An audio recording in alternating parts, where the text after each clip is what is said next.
Hi boys and girls, it's Mrs. Hotchkin. I just wanted to hop on and read you a quick story and tell you how much I miss you and I'm thinking of all of you. We survived our first day here at my house. I have 3 kids, as you know, a first grader, a preschooler, and a 10-month-old. So it was a very busy day, and we got our school set up, and my kids read some books and did a writing activity, which I'm going to share all that with you right here. One thing that helped my house is we had to set up an area where we could do school. We tried the kitchen table, and that was really hard. So we found a spot in our basement that seems to work out well, and I'll share that with you also. It's not the cleanest, but it works, and my kids seem to enjoy it, and they've so far enjoyed having school at home. But I miss all of you, and I'm excited to be able to do these videos for you. I won't be able to do them every day, but I'll try my hardest because I miss all of you. So the book I'm going to read to you that my kids chose is Pete the Cat and the Perfect Pizza Party. I actually got this book from the book fair a couple weeks ago. Pete the Cat loves pizza. Pete the Cat loves parties too. Pete had an idea of what he could do. He would have the perfect pizza party. Pete's friends all arrived. It was time to build the perfect pizza together. That would make the pizza even better. Pete thought the perfect pizza would have pepperoni with extra cheese. It's a party, a pepperoni pizza party. But everyone did not agree. Callie said pepperoni would be just fine, but I really love pretzels on mine. Pete and the gang were puzzled. Pretzels? Well, that's something new, but maybe pretzels could be groovy too. It's a party, a pepperoni pretzel pizza party.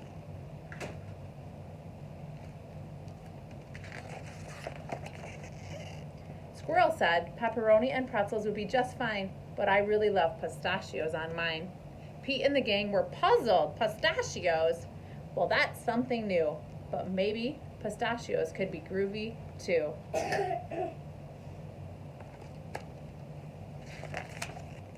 It's a party, a pepperoni, pretzel, pistachio pizza party. Grumpy Toad said pepperoni, pretzels, and pistachios would be just fine, but I really love pickles on mine. Pete and the gang were puzzled. Pickles? Well, that's something new. Maybe pickles could be groovy too.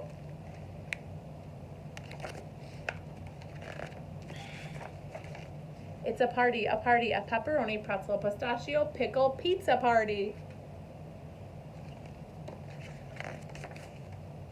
Gus said pepperoni, pretzels, pistachios, and pickles would be just fine, but I really love popcorn on mine. Pete and the gang were puzzled. Popcorn? Well, that's something new. Maybe popcorn could be groovy too. It's a party, a pepperoni, pretzel, pistachio, pickle, popcorn, pizza party.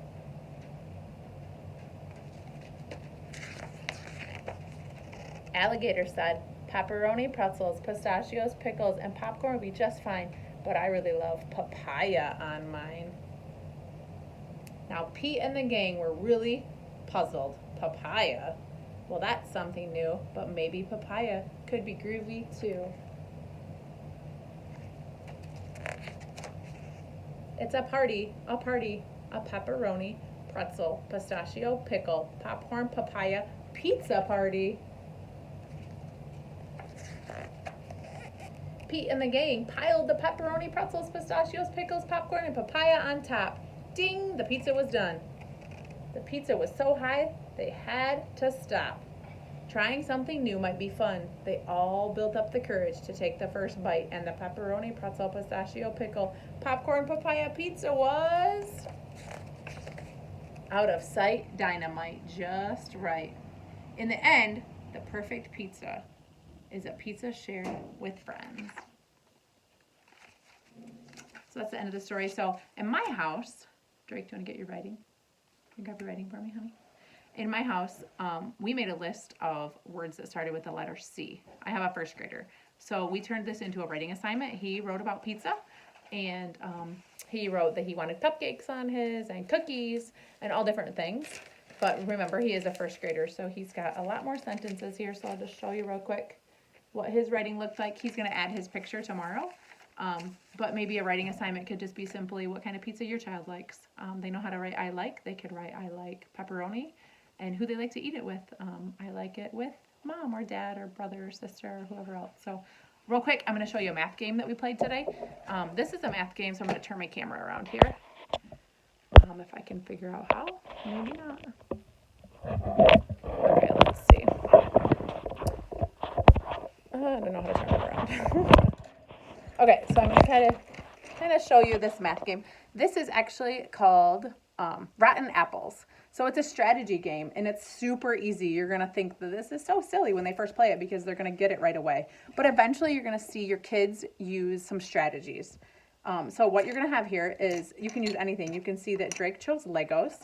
So we have 12 red. So it's called Rotten Apples. So these are going to be our good apples. So there's 12 red. And then we have one blue. That's actually going to be the rotten one.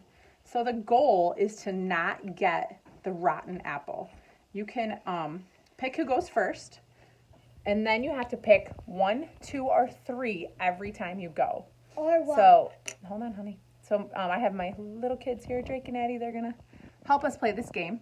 So you get to pick 1, 2, or 3 each time you go. And the goal is to not end up with a rotten apple. So as they play, you'll see that they'll start to use some strategies to figure out how to not end up with the rotten apple. When you first play, they're just going to grab, and whoever loses, loses, and they're just going to quickly play again. So let's watch them play this game a couple times. So go ahead and play, kiddos. Drake, you want to go first? Yeah. Yeah.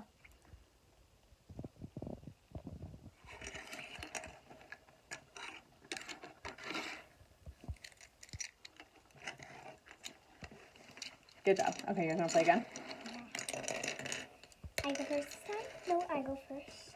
No, I go first.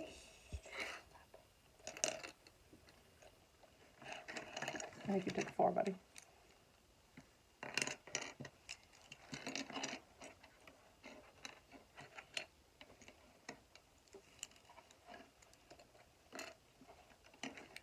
Ooh, good thinking. So you can see right there, if he would have chose a different combination, he could have taken all 3 and she would have had no choice but to choose 1. So you can see as the game goes on, they'll use strategies to try to win.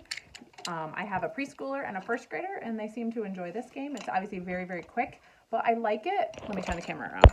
I like it because it's not challenging. Well, it is challenging, but it doesn't frustrate him. So it's a fun game.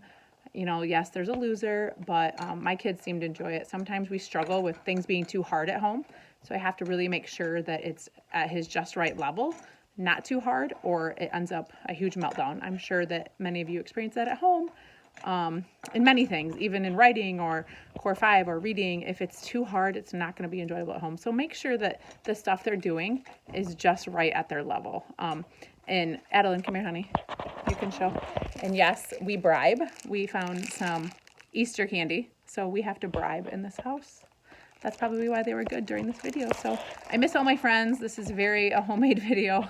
So sorry for any errors. And if you need any help, please reach out to me. I miss all my friends and I'm home all day, and I would love to help you, gather things for you if you need materials, if you need lunch or breakfast. The school is offering breakfast and lunch.